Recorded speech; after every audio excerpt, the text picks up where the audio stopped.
Joining us to talk about the Epstein files, a very special guest with us is John Kiriakou. He's, of course, a former CIA officer. He's an American whistleblower, also well known as a writer. Thank you so much, John Kiriakou, for speaking to Times Now. With Jeffrey Epstein's classified tranche of files that have now been released, there are new disclosures coming in from the documents as far as FBI is concerned. They're also reportedly showing a person in orange attire moving towards Epstein's cell. This raises serious questions about the official death report, which makes no mention of any third-party intervention. Let's begin with the mystery surrounding Epstein's death. What are your conclusions about how he died in prison?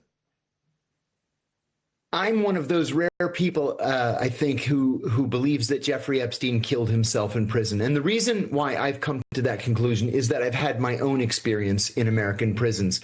I was imprisoned after blowing the whistle on the CIA's torture program, and several of the things that I learned were appropriate to Epstein's experience in the Metropolitan Detention Center in Brooklyn. Number one, the guards are always either asleep or fooling around. They're supposed to be making their rounds, looking into every cell every 15 minutes. In the case of Epstein, every 8 minutes, because he was on suicide watch.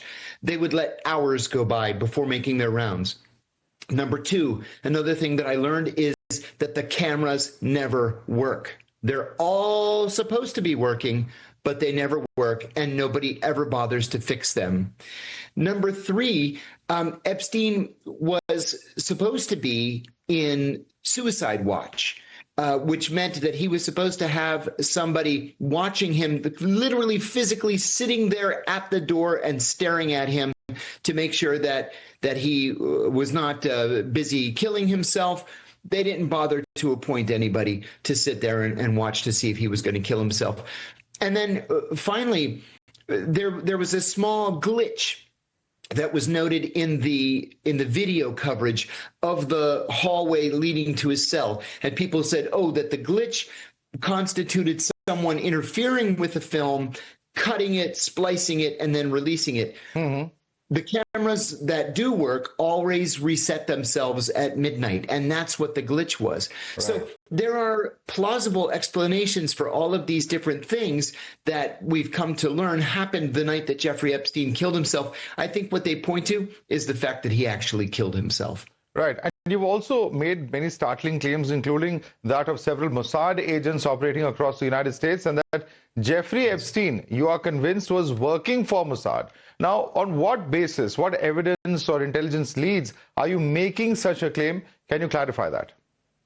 Certainly. So I've maintained for many, many months that I believe very strongly that Jeffrey Epstein was a Mossad access agent. An access agent is a little different from an agent who is recruited by an intelligence officer. An access agent is someone who gives you access to the people that you're really interested in. And the examples that I've used are that if the Israelis are interested in inside information from the likes of Bill Clinton or former Prince Andrew or Bill Gates or some of these other titans of business or politics, they're not going to be able to recruit those people directly to report to the Mossad. Of course, these people will refuse.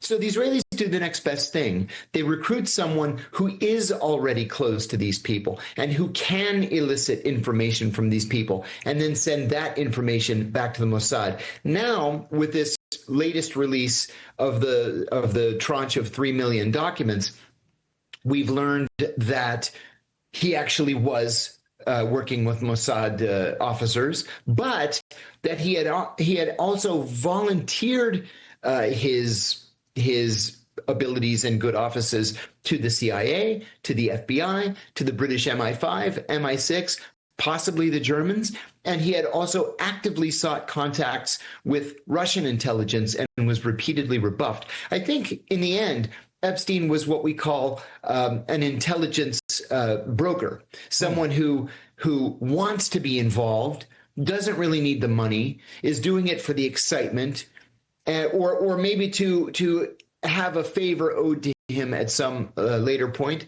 But I believe now that he was definitely working for the Israelis and probably many others as well. Okay, but now let me just get this straight. You're saying that it's essentially for his client list that that, various intelligence agencies perhaps wanted to use Epstein. But what would someone like Epstein gain from dealing with different international intelligence agencies? Well, it's not always money. It's not always that people are interested in working with intelligence services for money. Sometimes they do it just for the thrill. They do it for the excitement of being involved in international intrigue and espionage. Sometimes they do it for ideological reasons. We know that Epstein was extraordinarily pro-Israel. He may have done it just out of a sense of duty to the state of Israel. Others do it for revenge. Perhaps they've been passed over for promotion. They're angry at their bosses. So it's not just money that's the motivator. Right. Now, what from these emails have you been able to draw in terms of the links of Jeffrey Epstein with these intelligence agencies? Can you give us some specific examples of his communication and what makes you believe that they have recruited him? Yeah, what I'm more concerned about than the direct ties to Israel, because those were pretty well speculated on, are his attempts, really vociferous attempts, to ally himself with American intelligence, specifically with the CIA. We now know, thanks to these new documents, that his attorney tried repeatedly to approach the CIA on Epstein's behalf and then went so far as to ask for a letter confirming that Epstein was working on behalf of the CIA. The CIA never gave him such a letter. He did the same thing with the FBI. He sought direct contact with German intelligence. He sought direct contact with British, both foreign and domestic intelligence. He sought direct contact not just with Vladimir Putin, but with the SVR in Russia as well. So that really, in my mind, solidifies the notion that he was an intelligence broker.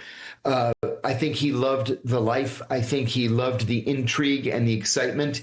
I think the Israelis were probably paying him handsomely. And you have to ask yourself, too, and we don't know the answer to this question yet, why was literally every room in his mansion, including the bathrooms, wired for both video and audio? Right. Right. That's a very big question indeed. But I want to draw your attention to some of the other aspects that have come in the new release messages, including, some that show Steve Bannon advising Jeffrey Epstein on legal and public image strategy during his trial. Because based on what you've seen, how widespread were these kinds of connections between Epstein and people in the U.S. political establishment? Because some of these messages are talking about, trying to whitewash his image, to change the narrative, so on and so forth, are coming in from Steve Bannon, who, as all of us know, is a prominent White House advisor, played a key role in the MAGA movement as well. You're exactly right. And I think that this is one of the most important things that is coming out of the release of this second tranche of documents. Steve Bannon is probably the most obvious, the most famous of these people who really need to explain themselves. If the man is a convicted pedophile and child sex trafficker, then why in the world would you continue to have such close and abiding contact with him? I think Steve Bannon owes the American people an explanation. But we're seeing others today, a member of the famed billionaire family, the Pritzker family, who own a hotel chain. One of the Pritzkers is the governor of the state of Illinois. He had to resign from his position in the family company because his close friendship with Epstein has been revealed in these latest documents. The head of the U.S. Olympic Committee, the head of the U.S. Olympic Committee, who is planning the 2028 Olympics, was forced, or is called upon today, to resign because of his close and abiding contacts with Jeffrey Epstein. So even though people aren't being prosecuted, at least in the United States, because the statute of limitations has expired for these crimes, chief attorney for the White House during the Barack Obama presidency, Catherine Remler, she went on to be the general counsel at Goldman Sachs. She was forced to resign yesterday because there were more than 1,100 emails between she and Epstein, and she repeatedly tried to arrange a lunch between Epstein and John Brennan, the director of the CIA. She won't explain why.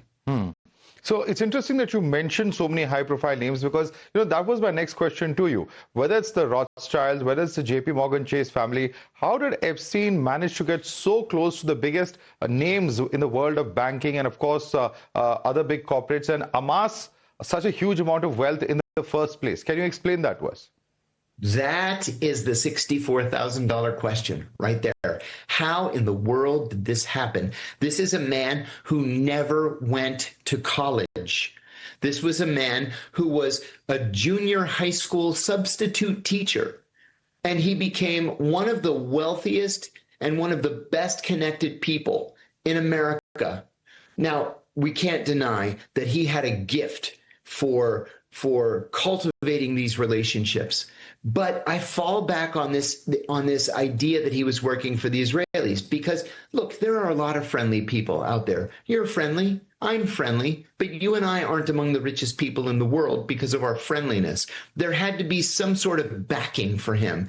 At first, that backing came from the Ohio billionaire Les Wexner, the owner of large chains of women's clothing stores. There were rumors that they were engaged in a homosexual relationship, but we know that it was Wexner who hired Epstein as a tax consultant. Again, the man never went to college, but he's a tax consultant to one of the richest men in America.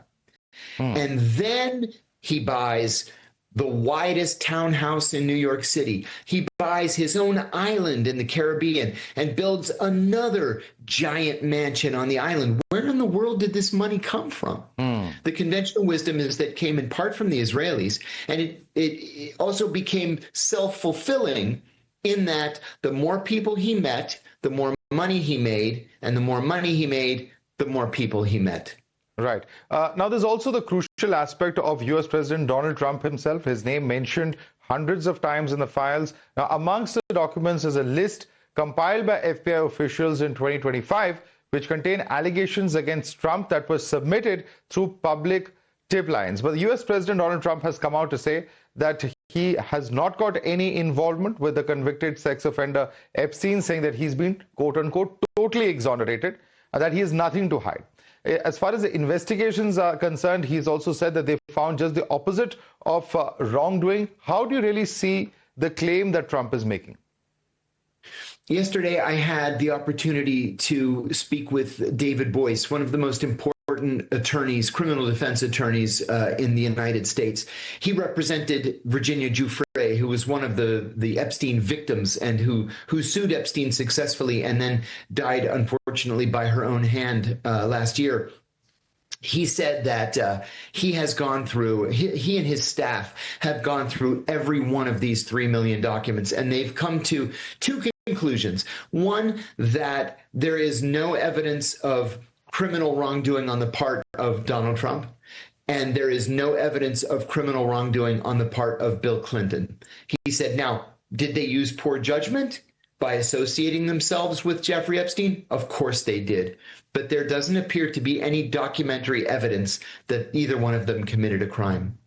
Right. Now, while you have on the one hand Hillary Clinton saying that the administration is, quote unquote, slow walking the release of the Epstein files, on the other hand, you have Pam Bondi who says that all the files that are out there, they've all been released. What's really the truth in this matter? Yeah, Hillary Clinton didn't go far enough.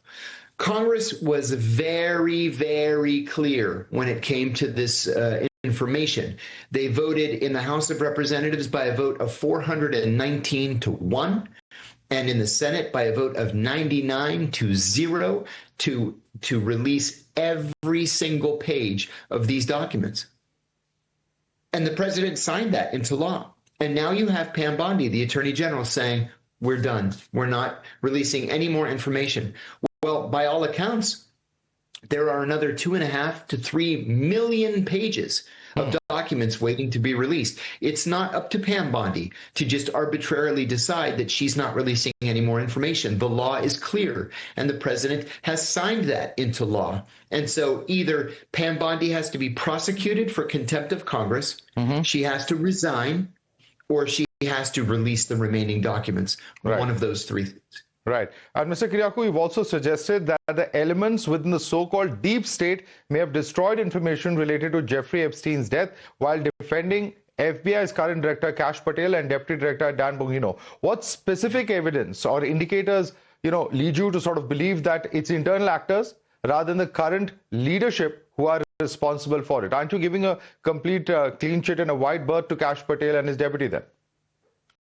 No, what I was saying in that quote is that there really is such a thing as the deep state. You don't have to call it the deep state. You can call it the federal bureaucracy. You can call it the state. But the truth of the matter is that while presidents come and go every 4 years or every 8 years, people at the CIA, at the FBI, NSA, and in the rest of the intelligence community are there for decades, 25, 30, 35 years, sometimes longer. I worked with a man at the CIA who was there for 42 years, and they know that presidents come and go.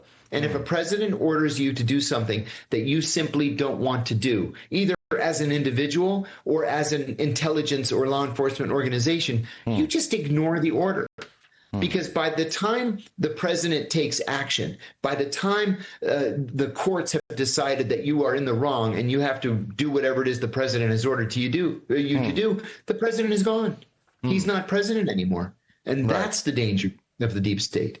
Right. What can you also tell us about the torture programs used by Epstein? Because there are documents that reveal that he used CIA's aircraft, also known as the torture plane. And, torture is one thing that finds a lot of mention in several of these shocking emails. Yeah, this is something that is particularly disturbing to me. Epstein apparently was not involved just in procuring underage girls for his friends to have sex, but apparently he took pleasure in the torture of children and in filming that torture so that others could take sexual gratification from watching the films, or the people who were in the films could take further sexual gratification by reliving their experiences. He apparently also either bought or leased a plane that the CIA had used to transport prisoners who were tortured. There just seems to be an awful lot of information that runs parallel between the CIA and Epstein. I think this deserves much more in-depth investigation. And I'll tell you the truth. I think that there are ways to get around the statute of limitations. It shouldn't be just the British government, for example, punishing people, putting people in the legal process for having committed crimes against children. There shouldn't be a 5-year limit on a government's ability to prosecute people who've committed crimes against children. I think this is something that the Justice Department was supposed to be investigating. I think globally speaking, that's something that's being debated as well, whether we need stronger laws when it comes to pedophilia. But let me also ask you about these true private Caribbean islands, the Great St. James and the Little St. James that we've been reading all about. Mr. John Kiriakou, when you were working with the CIA, did these islands ever come up on the radar? Or do you believe then that the US government turned a blind eye to crimes happening right under their nose for the reasons that you also mentioned? I do believe that the government turned a blind eye to these crimes. No, I never heard of these islands until decades after I was out of the CIA. We were busy fighting Al-Qaeda, for example, or planning against the Iraqis or the Afghans or the Iranians. So I was never aware of these islands. At the same time, when Jeffrey Epstein is associating himself with multiple presidents, with cabinet ministers, with senior most leaders of foreign countries, and the most powerful and wealthiest businessmen and bankers on Wall Street, you can bet that the deep state is protecting him. All right. Thank you so much, John Kiriakou, for joining us and explaining to us the various theories surrounding Epstein and what the likely possibilities of all that's happening in your worldview is. Thank you so much for speaking to us. Thanks for having me.